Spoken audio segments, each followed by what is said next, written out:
Anybody can graft a tree. Today I'm going to show you how to do a graft called a whip and tongue graft. I'm going to graft specifically an apple tree. This is a cutting or scion of a variety that I would like to grow apples from. This variety is called Pristine.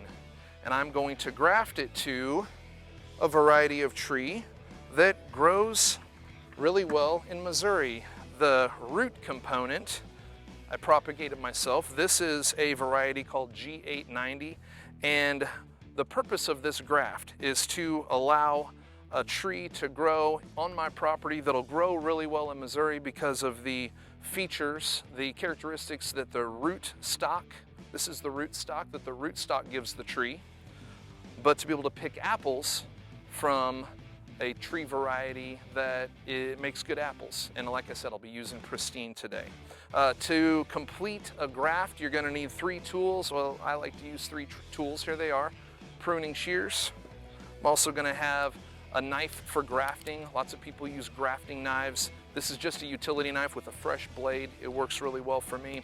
And also grafting tape, grafting wax, or even black electrical tape to hold the graft in place.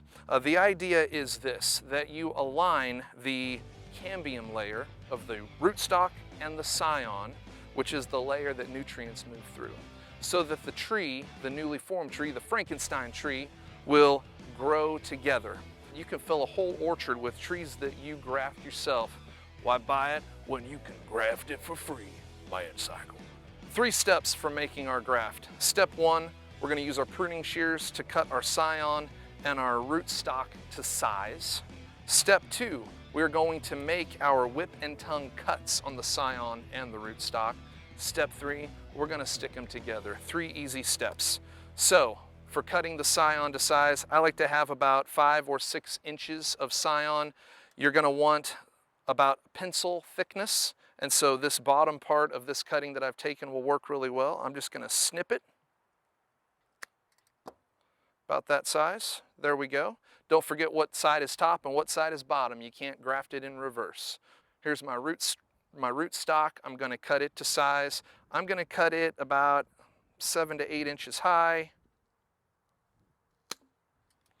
Eventually these 2 pieces will fit together for our new tree.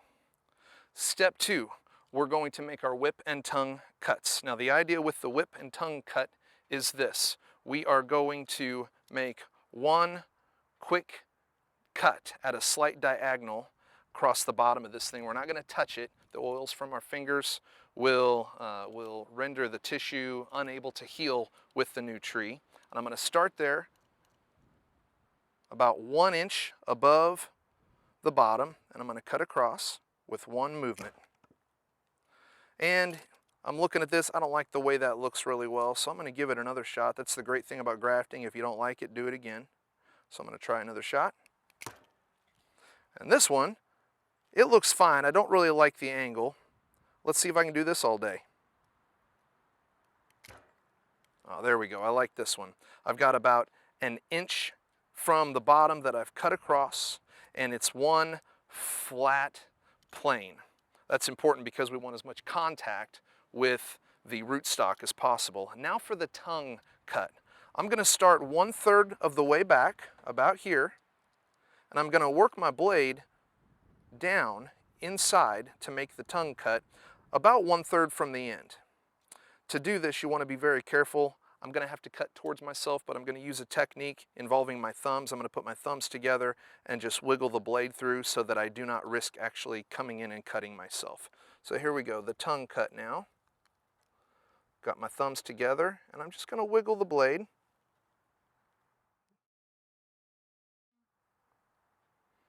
Okay, so there's my tongue cut. All right, I'm not going to touch this. Next, I'm going to my rootstock, and I'm going to do the exact same thing. I want the same size cut. So here we go, about 1 inch from the end. And now I'm going to check them. They look pretty similar. I'm going to go with that. Then I'm going to make a tongue on the rootstock. to about 2/3 the way down. There's step 2. I have each piece cut with a whip and tongue. Third step, stick them together. Basically, I'm going to stick the tongue of one in the cut of the tongue in the other. Try to do this so that you can see.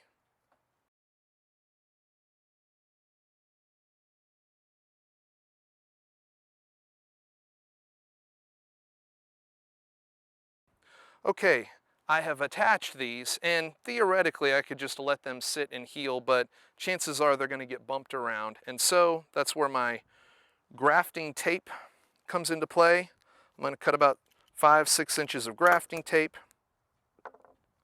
I'm going to wrap this around our newly formed connection tight to hold it in place for it to heal. All right, there's our new tree. I'm going to add my tree tag to it, and then I'm going to let it sit in a dark place. I'm going to keep the roots damp for about 6 weeks to let this new wound scar over and heal and start eventually running some nutrients through. And then I'm going to plant it out. There it is, the whip and tongue graft, 3 steps. Have a good one.